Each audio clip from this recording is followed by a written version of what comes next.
semoga tetap tercurah limpahkan kepada baginda Nabi Muhammad sallallahu alaihi wasallam beserta keluarganya, sahabatnya, tabi'in hingga kepada kita selaku umatnya.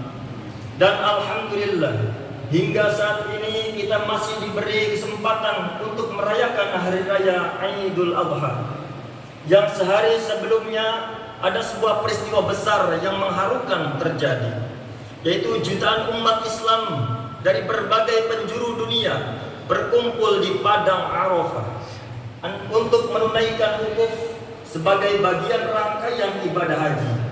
Mereka berkumpul mendekatkan diri kepada Allah Subhanahu wa taala. Hadirin rahimakumullah. Diisyaratkannya ibadah tidak lepas dari dua hikmah. Yang pertama, hikmah sebagai pengakuan diri kepada Allah Subhanahu wa taala. Yang kedua, sebagai ungkapan syukur kepada Allah. Ibadah haji dan kurban. Ibadah haji dan kurban pun mengandung dua hikmah tersebut.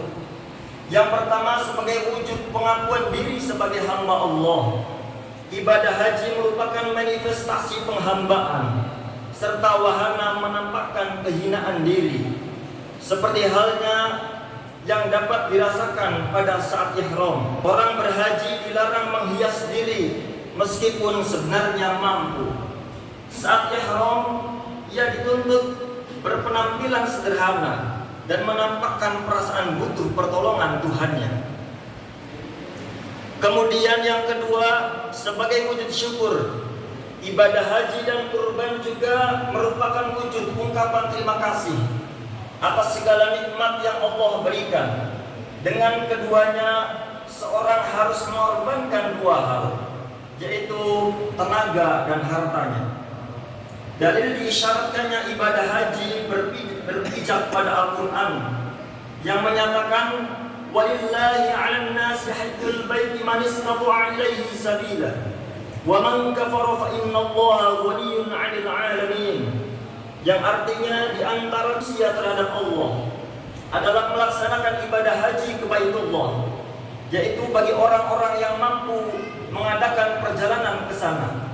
Barang siapa mengingkari kewajiban haji, maka ketahuilah bahwa Allah Maha Kaya dari seluruh alam. Hadirin rahimakumullah. Di sisi lain, ibadah haji adalah upaya bermujahadah dan mengerahkan segenap kemampuan untuk menjalankan perintah Allah dan memperoleh keridhoannya, sehingga dapat berjumpa dengan Allah kelak. Ibadah haji juga bisa dikatakan sebagai simbol kepulangan manusia kepada Tuhannya. Karena siapapun yang menunaikan ibadah haji mesti niatkan diri semata-mata hanya karena Allah, menghadapkannya hanya dengan berpakaian serba putih yang sederhana, jauh dari kata mewah dan menonjolkan atribut kesombongan diri. Saat itu jamaah haji semata menjadikan orientasinya hanya untuk Allah, sejalan dengan ayat Al-Quran yang artinya sesungguhnya sholatku, ibadahku, hidupku dan matiku hanya untuk Allah Tuhan semesta alam. Selanjutnya, keberhasilan ibadah haji tidak hanya dilihat dari seberapa banyak seorang menunaikan ibadah haji, akan tetapi lebih diutamakan, lebih dilihatkan oleh kesadaran bermusyahadah atau merasakan kehadiran Tuhan. Karena musyahadah inilah yang akan membentuk visi kemanusiaan, keadilan, solidaritas dan ketaatan serta kepasrahan tertinggi kepada Allah Subhanahu wa taala. Allahu akbar, Allahu akbar, Allahu akbar, walillahil hamd. Hadirin rahimakumullah. Di saat yang sama umat Islam di tanah air dan tidak sedang menunaikan ibadah haji, disunahkan untuk berpuasa mulai tanggal 1 hingga tanggal 9 Dzulhijjah. Keutamaannya pun luar biasa.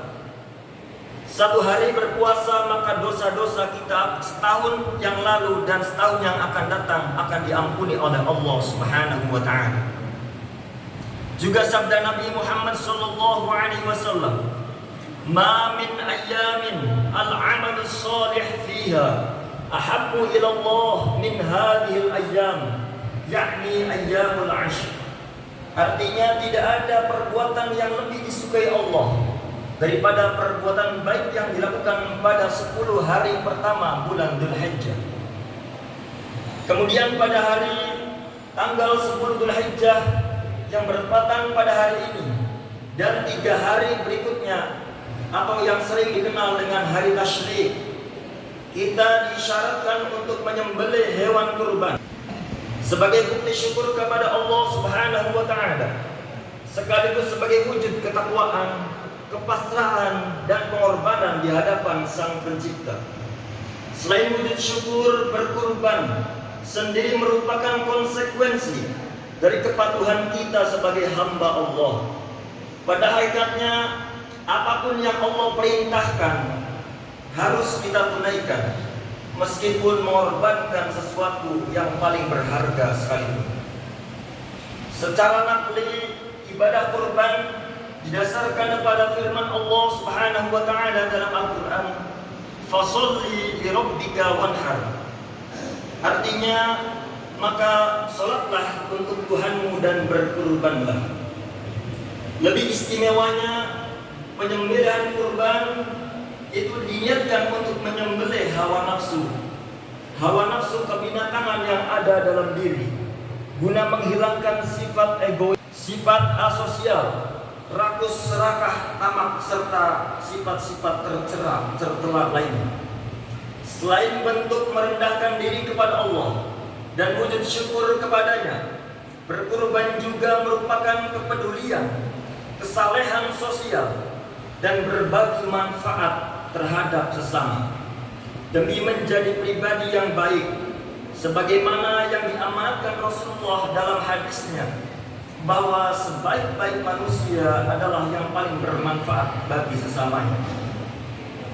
Tak heran jika ibadah kurban merupakan masuk dalam kategori sunnah, tetapi sangat dianjurkan. Bahkan ada pula ulama yang sampai mewajibkannya, berdasarkan pada hadis Rasulullah sallallahu alaihi wasallam, "Man wajada sa'atan falam yudhhi fala yuqarribanna musallana." Yang artinya, barang siapa yang mempunyai kemampuan tetapi tidak berkurban, maka janganlah ia mendekati tempat salat kami. Hadirin jamaah rahimakumullah.